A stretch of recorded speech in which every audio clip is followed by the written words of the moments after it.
I really appreciate you being here. And I think I have some fun stuff to cover today. It's definitely something I love, which is command and control. And really what's happened in the last year. See, a year ago, like, I don't even know if it's today. It might actually be a year ago today. I presented a new project I was working on with Bryson and Adam Machinshi called the C2 Matrix. And it's a year old now. So a lot has changed in this year. It kind of feels like way more than a year, right? It feels like 10 COVID years have happened. But yeah, that's what we're going to present here. So please join us. It's been 87 years. Jen did the math off the top of her head. Thank you, Jen. And yeah, let's do this. If you have questions, please ask them on Zoom. And someone's asking, can you please post the eval URL to Zoom chat or Q&A? Someone will take care of that for you, Grant. We are on Slack as well. So if you have questions, I see you down here. So if you see me looking down, I'm actually looking at you, which is weird because I'm looking at you there, but whatever, you get it. So I'm Jorge Orchilles. This is the C2 Matrix and what has happened in the last year. I don't even know how long I have. I think I have 45 minutes, but yeah, if I go over, whatever. And I love how it puts Jorge Orchilles. It's George Archie, according to the subtitles here. It's George Orchilles or Jorge Orchilles. No, still didn't get it. Orchilles, that's nice. I hadn't heard that one. Who am I? I am one of the co-creators of the C2 Matrix, the Chief Technology Officer of SCYTHE. I started that 5 months ago, and I've tried to give back to the community. I really enjoy it. I feel it's very fulfilling to share my knowledge. So doing that in a variety of ways through the Purple Team Exercise Framework, through writing a course, through being part of the Common Vulnerability Scoring System, writing a framework with the Global Financial Markets Association. That was more for regulatory requirements. I'm not going to lie. We did that so that 12 different regulators didn't come to us with their frameworks. So we wrote a 13th framework, right? Insert that XKCD.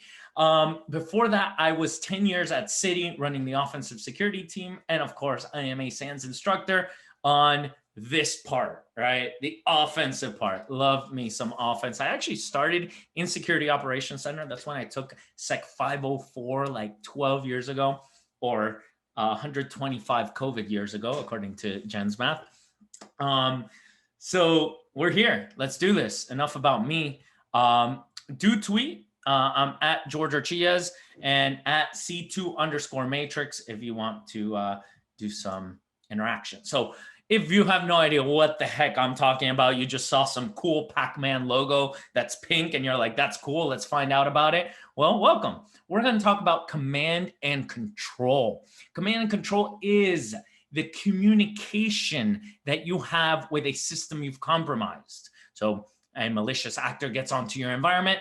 They are able to control that system and then use that system to do a bunch of other things. To get access to its system, of course, they have to do a bunch of stuff, but you all know MITRE ATT&CK, right? Got to drink to that, right? So on the top, we have MITRE ATT&CK's new tactics, because there is an October 2020 release, which added 2 new tactics, so reconnaissance and resource development. And then there's initial access, execution, etc. But all the way on the right, we have command and control. And that is what we're going to talk about. The control you have over a system that you have compromised, whether you're a red team or it's an adversary getting in. See, I think command and control is probably the most important tactic. Now, I know that's going to be controversial, but I don't care. Because, yeah, sure, finding exploits is fun. I know it's so cool to find an O-day, to drop that O-day, to let the vendor know, maybe to get paid, maybe through bug bounty. It's a lot of fun. I am not in any way saying that what you do is not awesome, because it is awesome. And you are very smart that you can do that. And I did that as well. It was a long time, spent a lot of time doing vulnerability scanning, vulnerability assessment, penetration testing, exploit development. It's all great stuff. But what I am here to argue is that there are so many ways in, and that will always evolve, right? Someone will always click on some link at some point, right? No one has 0% click rate, right? Someone always clicks on something. There's always an exploit, right? And then what happens? Now when someone gains initial access to your environment, they're on your turf. They're in your house. They're on your grounds. You have control now, right? So for the attacker to be able to communicate to the environment, they have to have this command and control. And if they don't have communication, they don't have control, which means you're in control, which means it's your game. You have the benefit of winning, unless there's command and control. And that's what we're going to talk about. So at the highest level, on the left, we have a poor victim machine. It's Windows 10. It's fully patched. How did it get popped? It has Windows Defender. Oh no, because it executed code, right? It has PowerShell. It has the ability to run any executable, right? And what does that do? It connects to the command and control server over on the right, and the command and control server gets to send information to it to interact with it. So how did we start? Where are we? Well, see, in February 2019, SANS asked me to rewrite the Security 564 Red Team Exercise and Adversary Emulation course. I was taking over from Joe Vest and James Tuberville. Big shoes to fill. I was excited. I spent a whole bunch of months rewriting this course, and they did an awesome job. They have a book available now that you can download on Amazon or purchase on Amazon. And what I did is I chose the most complete, the most reliable, the most consistent command and control framework that you can use in a classroom environment. And what was that? PowerShell Empire, right? It had been around since 2016, version 2.5, super reliable. And that's what you need in a classroom environment. I didn't want to be troubleshooting why this particular module didn't work, or why this listener wasn't working, or why this agent wasn't connecting, right? You have to use something reliable. And Empire was that. So right when I was getting to a point of finishing this course, months and months of work into it, new lab environment, 9 virtual machines, it was going to be awesome. This happens. Public service announcement for Empire development. The original objective of the Empire project was to demonstrate the post-exploitation capabilities of PowerShell and bring awareness to PowerShell attacks used by, at the time, more advanced adversaries. We feel we've accomplished that objective, and we're proud to see the security topics and involvement that have been provided by Microsoft in the past few years. With that in mind, the project's time has passed. And we said, uh-oh, we can't teach people how to use a framework that's not supported. What do we do now? Well, I did what anyone would do in my position. I went to a SANS Slack channel and I asked a bunch of very smart people, a bunch of other instructors are a million times smarter than me. Hey, what C2 do you use? And I got 8 different answers. I'm not kidding. Jeff McJunction is like, I like Covenant. And then Tim Medine's like, have you tried Sliver? And then Josh Wright is like, yeah, I like Sliver too, but have you taught Merlin? And then Ed Scotus is like, dude, there's a bunch out there. I don't know which one's better. And so this idea started. Why don't we kind of test out all of these and figure out what the best one is? And then DerbyCon occurred. You all do remember DerbyCon, September 2019, the last DerbyCon. Rest in peace. We're going to miss you, DerbyCon. And I went and I had lunch with Bryson Bort. And I'm telling him about this thing. Like, I worked for 6 months and used Empire, and now it's end of life. And then there's like all these other C2s. What do we do? He said, this is awesome. Let's create a little matrix and kind of do this. And then we spent like 3 months evaluating a bunch of command and control frameworks. And the C2 matrix was launched 1 year ago today. So what were our goals? Well, we wanted to find the best modern supported replacement for Empire, one that's reliable, one that's consistent, user-friendly, and meets our requirements. What are our requirements? Well, it needs to be operational secure. We're a red team. We don't want to get caught. We want to use different C2 channels, right? Sure, HTTP is the main channel, but what about DNS or DNS over HTTPS or ICMP or DNS, right? And we need it to deploy on multiple agents, right? We need multiple payloads or implants, if you will, so that we can own Mac systems and Windows systems and Linux systems. And, you know, I work in an enterprise. At this time, I was working at a large financial, and you needed things like proxy awareness. Like, you can't get out to the internet without proxy. And even if you do get out, like you have to hide and you have to do things like domain fronting. And then once you do get initial access, you want pivot. And running a 12-person red team, we need it to be multi-user. But it's no longer the days of just having one red teamer, right? It's kind of in the name. Who has a one-person red team?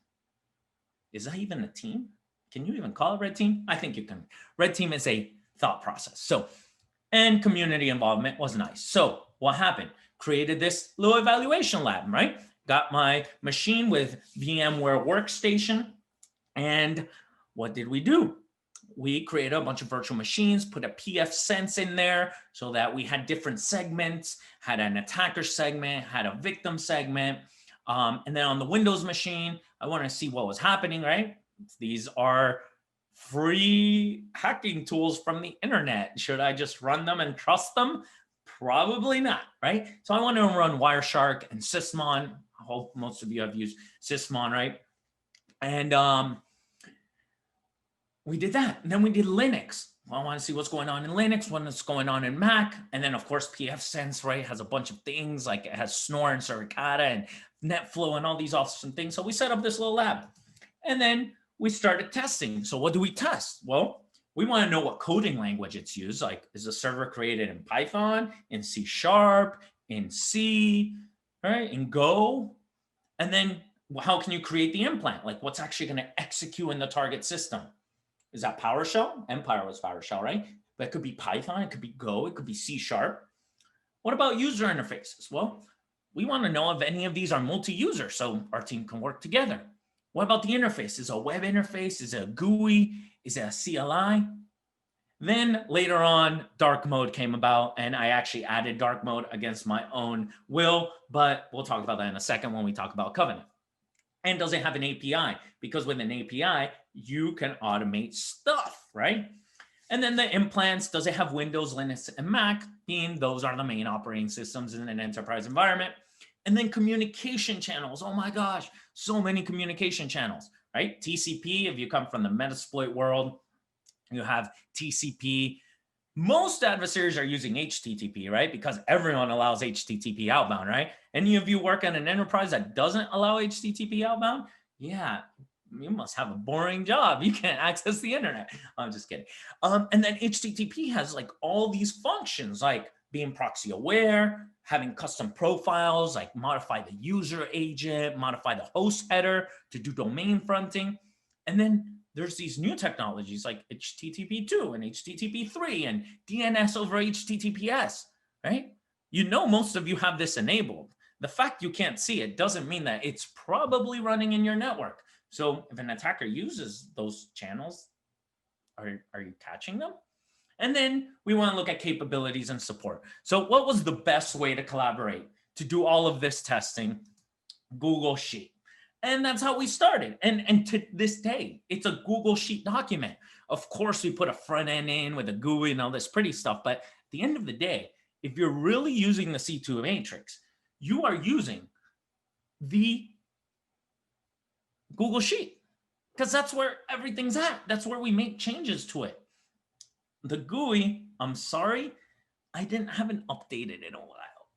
Don't tell anyone. But it's okay because, you know, we can all go over here to the c2matrix.com and over on the right in a big red button, right? You cannot miss this. It says matrix. Click on that thing and you enter the matrix. So here someone's asking how to enter. Go there and click the big red button on the top that says matrix. And that pulls up this Google Sheet. And now we're going to see a whole bunch of people opening it up all at once. Let's do it. Come on. There we go. We got 3. Come on. More people. Click, click, click. And then here on the left, we have all this stuff. We have the name of the C2. And look at how many C2 frameworks there are. Like, how do you even keep track of it? With the C2 matrix, right? So while you all watch a Google spreadsheet, I'm going to continue a presentation and hopefully I continue to entertain you. So the C2 matrix was released, right? Again, big shout out to Bryson, to Adam, to all our collaborators, to, look at that, Jim Shoemaker's here, to Jim. He was on that Slack. He was giving me things that he used at various command and control frameworks, but there was no central repository. So We made it. We created it. We launched it a year ago at the SANS Summit. And that's where it is. It's at the c2matrix.com. You can click on that big matrix button on the top right, and you can access all the things, right? So there you go. Now, what has changed? This is what this presentation is about. Well, in November 2019, if you all recall, November 2019 was only 1 year ago today. Let that sink in for a second. It feels like 4. According to Jen, it's like 87 years ago. Definitely look older, I think. Definitely gained weight. There were 30 C2s, 30. And I actually didn't update this slide, but you know what? I'm going to update this thing on the fly because that is how we roll. Today, we added the 60th command and control framework to the C2 matrix. Isn't that crazy? 100% growth in the amount of C2 frameworks available. And that's not me. We're just documenting them. That's people giving back to the community and creating these offensive security tools that we're going to talk about. Don't worry. If you're here for debates, we got you. What did we add? Well, one of the things that we did, apart from presenting at HackFest, which is obviously an offensive conference, right? Everyone here is pro offensive security tools, right? I would imagine. We went and we actually talked to defenders. We went to Art into Science. It's a conference on defense. And that was earlier this year. I actually traveled one of the last times. Y'all remember that? And we presented to blue teamers saying, hey, look, we have this project. Like, what do you think? How can we improve? Because even though we're offense, we still work with defense, right? It's always been about working with defense. It's always been about working together, right? And we got a whole detection section created there. And again, community project. If you see any use of it, let us know. We'll try to modify it. We added things like dark mode. Apparently people really care about that. I'll talk about Covenant in a second, like I said. Steganography. Can you hide your command and control commands inside of images? Well, yeah, you can. There's actually one right there, Dali, named after my favorite artist, Salvador Dali. You can, iterate what's going on, hiding command, control, and images. What about mapping the MITRE ATT&CK, right? ATT&CK has become the industry standard for adversaries, tactics, techniques, and common knowledge. So why can't we map what is possible with these command and control frameworks to the TTPs that are available there? What about the ones used in the wild? Oh, here we go. Offensive security tools. There it goes, right? Which of these have been used in the wild? And which is the most popular? Now, the most popular is the #1 question I always get when people talk about the C2 matrix. It's like, what's your favorite? Well, it depends. What am I trying to do? Who am I going up against, right? If I'm going up in a lab environment, Empire is still my favorite. I love Empire. I've been using it for so many years. I can do Empire with my eyes closed. Also, it has a Star Wars theme, so they get extra points for that, right? But we tried to take, and I keep saying I, and it's we, it's a community project. We tried to take a data-driven approach. So how can you pick what is the most popular? I don't know, forks on GitHub, issues on GitHub, stars on GitHub, Slack users, I don't know. And then we also wanted to continue to lower the learning curve, right? These are open frameworks. 54 of these command and control frameworks are free and you can download them right now. 54 of them are free and you can download right now.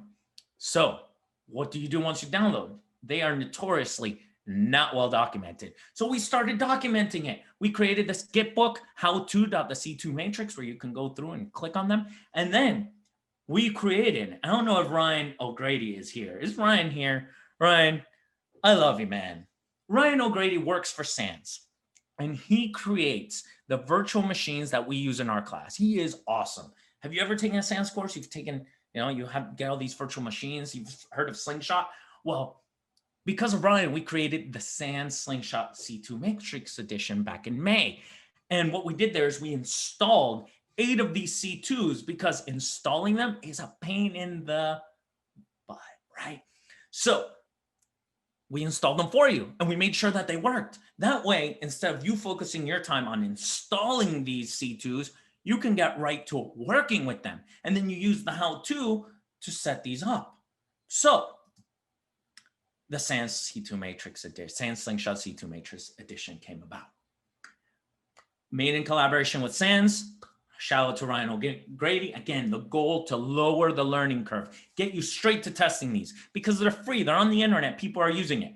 So we included 8 C2s in there, and we included Vector. Vector is an awesome tool. It's not a C2. It cannot actually emulate an adversary behavior, but it can help you track what you did. And then when you fix stuff and you start catching and detecting this adversary behavior, you can mark it as such, and then you can show how your purple teaming, I knew I was going to get that in there, is improving security, right? You're doing something red team, you're figuring it out on blue team, and you're improving your security posture. So y'all ready for this? Today, new release. We are releasing right now for you, for HackFest, for C2 Matrix Edition, Anniversary Edition, a brand new version of the SANS Slingshot C2 Matrix Edition. You can go download this right now over here. And all you need is a SANS account. SANSiversary, Jen, she knows what's up. You go here, and then you log in with your SANS account, which I'm not logged in here. I need to find another browser. Hold on. Stand by. This is what happens when you have multiple browsers. Here you go. I'm running my class this week, so we're looking at that. You go over here, download. Is it going to make me? It's going to make me log in. SANS put multi-factor off. I should have done this before. Live demo fails. Hold on. Where's my multi-factor?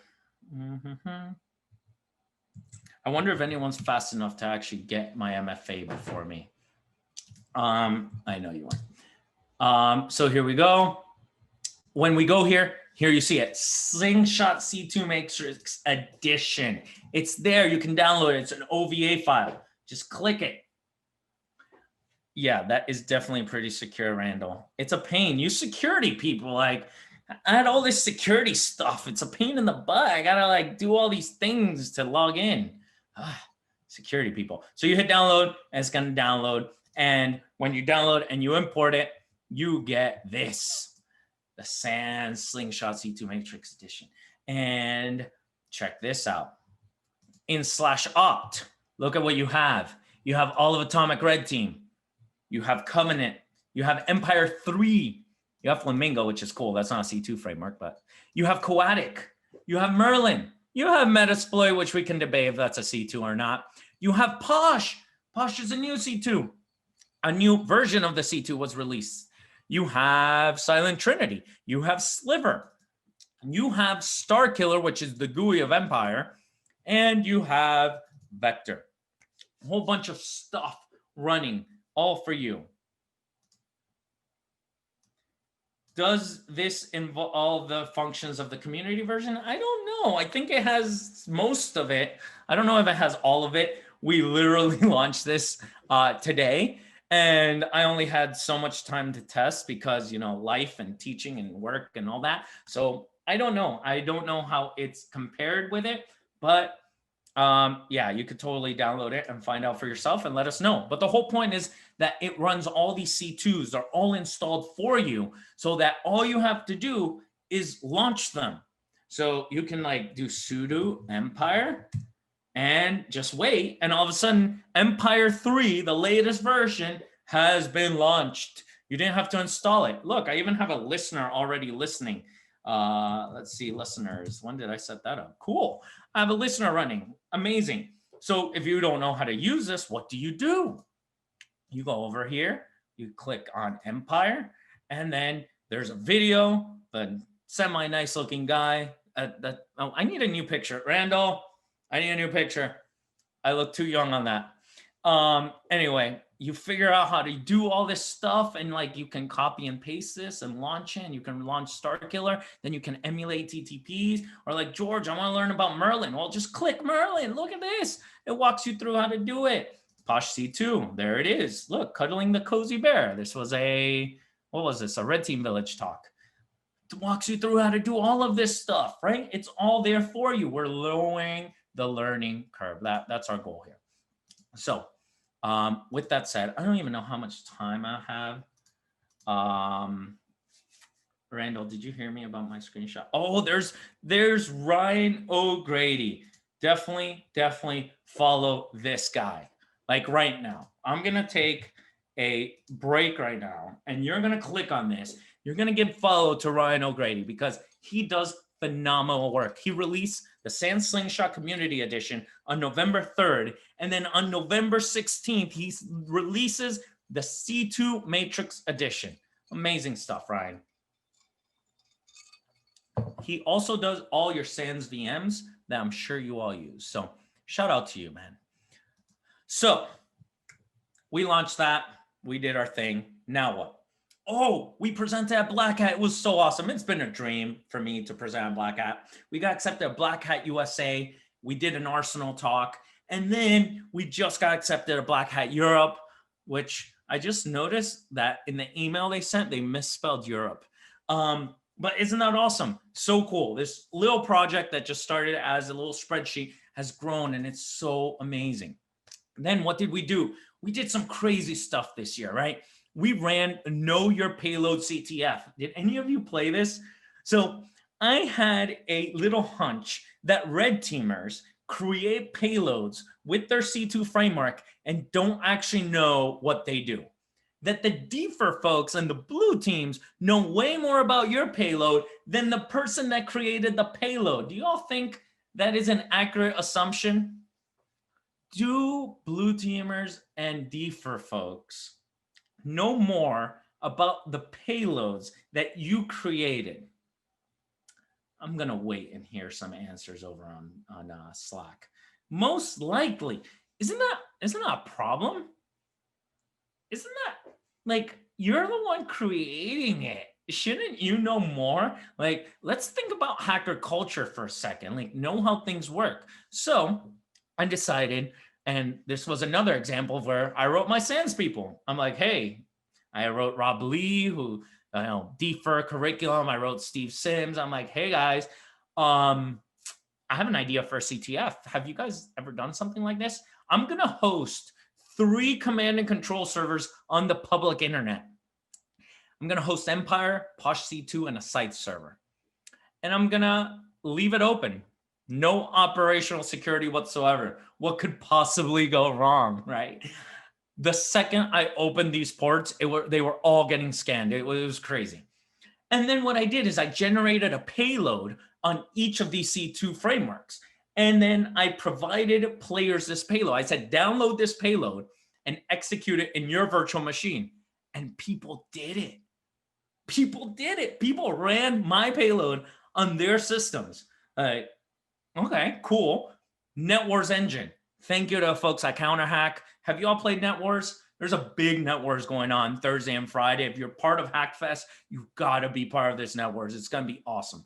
But NetWars is also a game engine. So I used that, and then I asked a bunch of questions like, what is the hash of this payload, right? Basic stuff. Where is it connecting to? What domain is it connecting to? How often is it calling home, right? And all this was part of Unicon. Unicon was our SCYTHE user conference. I don't know if you know about SCYTHE or anything like that, but they're awesome. They're unicorns. I'm obviously very biased on it, but yeah, we did a Unicon. We hosted this CTF. It was so much fun. I have until 7:15. I'm going to run over technically, Jen. I apologize. I'm not even close. I think I have I think I have 15 more slides. So we ran that, and look at this slide. This on the bottom right, you see we had 457 agents currently active on this one C2 server on the internet. And before running this, I mean, I know the developers of Empire or Posh C2. I asked them, I'm like, how many agents have you had connecting to your one server at once? And they're like, maybe 12, Someone said 15, maybe 30 at max. We had 457. It was crazy. It was a ton of fun. And then this started happening all over the place. Operator Handbook. Have you all read this? You all should get this. Not because it has like a little blurb on the C2 matrix, which was awesome. I love giving back to the community. So cool that was there. But it's an excellent book and just came out this year, right? Then let's talk about C2s. I'm reading a question. This new version, no, Alejandro Hernandez. I think I know who Alejandro Hernandez is. If you're the Miami Alejandro Hernandez, I know.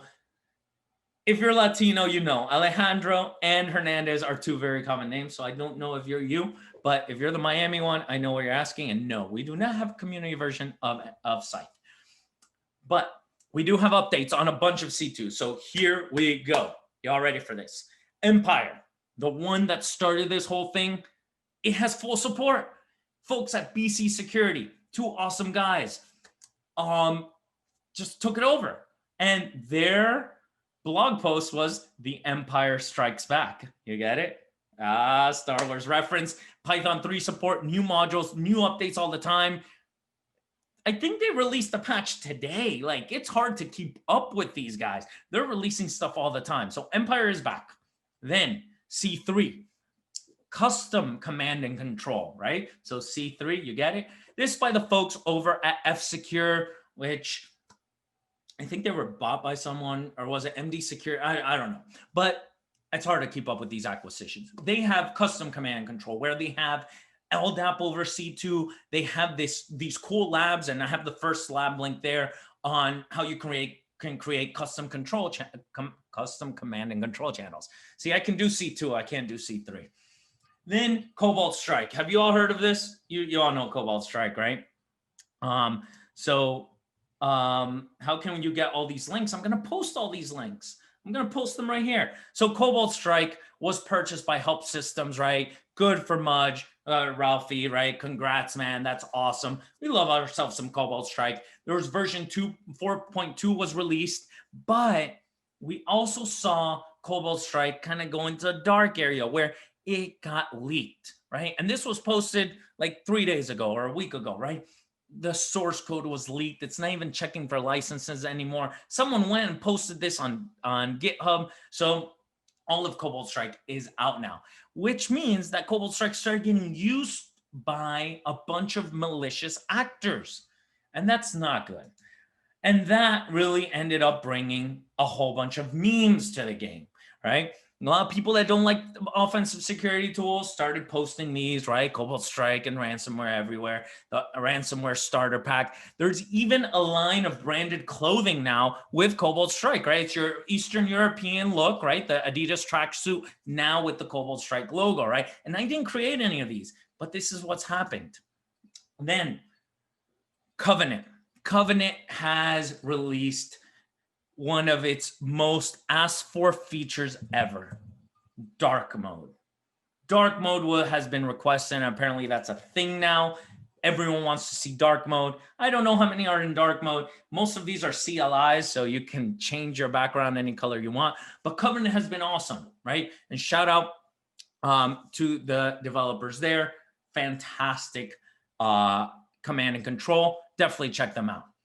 AppFell became Mythic. So this is, it's a feature, also known as Cody Brown, also known as it's a feature, had a tool called AppFell. Its focus was on Appel, right? You got the play on words, but started growing and being used quite a bit. So they renamed that to Mythic. Now Mythic has this whole new method of creating a bunch of implants. You can read about it there. He's also containerized everything, pretty much made this so modular that you can create your own C2 implants to connect through your C2 profiles over to the Mythic server. I'm going to speed up. There's a bunch of others I am keeping an eye on, right? Apart from the 60 that are there. Deimos, Mystica, Ninja, Octopus, Shadow, Sharp C2, all very interesting stuff. Sharp C2 is by Rastamouse. If you know Rastamouse, he has a training, pretty cool stuff.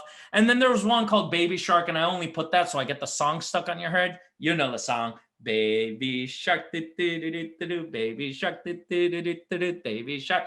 That's a C2 too. They took out like 0.1, and I don't know if they're going to support it. I think they were just, going after the name and getting the song stuck on your head, right? And how's the song go? Let's go, Jenna Randall. Baby shark, baby shark. All right. Other serious stuff. Chris Trunzer from 40 North Security came and gave a talk at HackFest West. See, before COVID happened, we were planning a HackFest over in Denver. I got to work with Jen and all these very cool people that are like yelling at me right now. But we got to run this conference. It was awesome. We invited Chris and he gave this awesome talk on using Azure for command and control, because none of you can block Azure, right? It's like the Microsoft. It's the cloud computing from Microsoft. You can't block it. So of course you can like host a virtual machine with your C2 server, but you can also host content delivery networks for domain fronting. Sorry. And you can use that. You can use Microsoft CDN, Verizon CDN, or Akamai. But what was really unique about this talk was Azure Functions.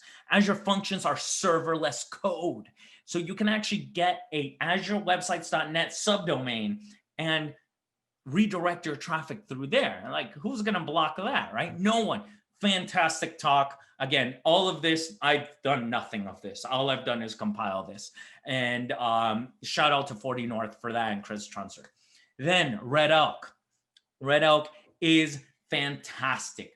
Red Elk is elk, but for the red team, right? Everyone knows the elk stack, right? Elastic stack or whatever they're calling it now. I think it's elastic stack. Hard to keep up. Why do we keep renaming stuff? I'm so sorry I'm over my time, but I'm going to keep going.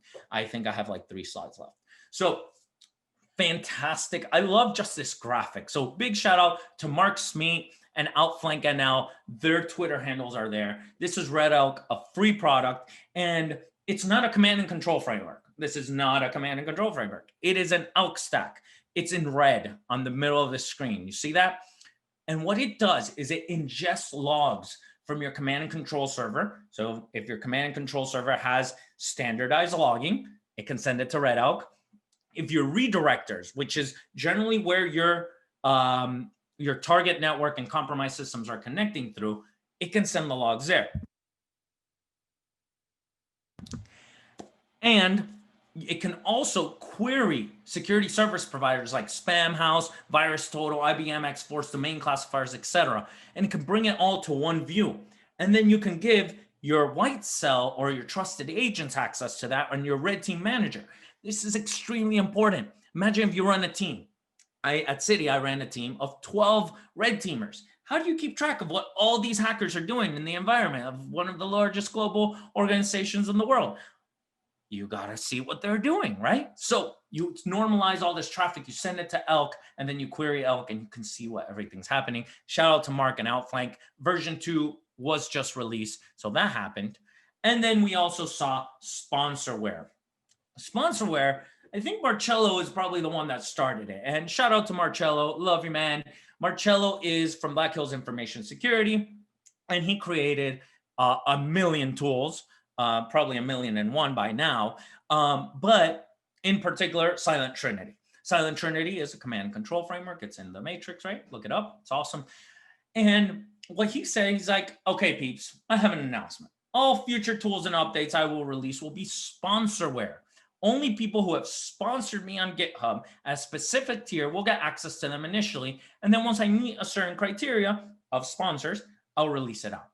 And this is an interesting thing that occurred, right? Because all of these, right, 54 of these C2s are created for free. And this is taking a toll on Marcello and on a bunch of other developers because like they have day jobs too, right? So it's a new criteria that kind of came in. And then BC Security came out and they said, hey, we're going to do it too. But they also hit their mark. So that means that we can all access it. So if you want to contribute to these, then go for it. Then the OSS Map, the whole offensive security tools debate, right? Of these open source tools being used against real attacks, right? And what Paul did from Intezer, it's an organization in Israel, so they created this OST map. The way they did it is quite unique. They actually went through GitHub and looked at the source code of all of these different tools, right? And not all of the tools, but some tools. And then they created this little map, which I'm actually going to show you right now. It's a little interactive map, and you can see, you can actually like zoom in on things and be like, Lazarus, what does Lazarus do? And over here on the right, you can see what shared code this malicious actor has used. And you can go in and see Lazang, and you can look at it. Now, they haven't updated this. They presented this only like a couple months ago. And of course, we can look at, there's AppFell, there's a number of different ones, right? See if there's connections and whatnot. Pretty cool, pretty good talk. Was another thing that happened, right? Then, coolest one, the H2 matrix. Have you all heard about this one? And because you need to, because we're getting into the holidays, and what happens? What is the one thing you look forward to every holiday? The presents? No. KringleCon. KringleCon is the thing we all look forward to every winter. And cookies, yeah, and cookies, I guess cookies too. So Ed tells me, hey, George, awesome stuff with C2 Matrix. You've inspired us at CounterHack. CounterHack creates KringleCon. Can we release the H2 Matrix, kind of like taking over this little thing? And we said, of course. And it was the keynote for HackFest West 2020. It was fantastic. What it does is it helps you, if you want to do a capture the flag challenge and you want to learn, say, about PowerShell, you can go in there and just select PowerShell, and it tells you which one to do. Fantastic work over there. And then lastly, the roadmap. We want to continue to evaluate these C2s. So if you want to contribute, I'm going to talk about that shortly. We want to map to MITRE attack to know which TTPs each one of these use. We want better detection, because at the end of the day, we are creating offensive security tools to get better, to improve. And we want to lower the curve for new professionals. There's a bunch of people. If you're new, welcome. We accept you with open arms. We're very inclusive. We want you to be in this industry. So let's make it easy for you to get in here. We're giving you virtual machines. We're helping you do all of these. And if malicious actors can access these tools, you should at least be testing them in your environment. So get involved. Please contribute. How do you contribute? You can give feedback. You can tweet at us. If you see a new C2 being released, tag us. If you tested one of these, fill out the form and let us know about it, and fill out feedback as well. And I feel like I skipped one. I did skip one. There was this one time where we got booted out of Twitter, and this was the worst timing in the world. This was right before our Black Hat Arsenal, that one moment we had been waiting for. And we told people, follow us on Twitter, follow C2_Matrix. And I'm there talking with Adam, one of the co-creators here. And I'm like, and he's like, hey, George, wouldn't it be cool if we set the C2 Matrix birthday to the day it was released? November 16th, 2019. That's an awesome idea, Adam. Let's do it. Hold my beer. Watch this. Account locked. You must be 13 years old. Apparently, Twitter thought we were 1 year old, given that, we were doing it. We set our birthday to the release date, and we got the Twitter fail whale. And then, of course, Bryson just shook his head at us in disappointment, which is the worst thing your dad can do for you, right? Like a disappointed dad look. And yeah, that's it. Get involved, and thank you. Sorry for going over. Jeez.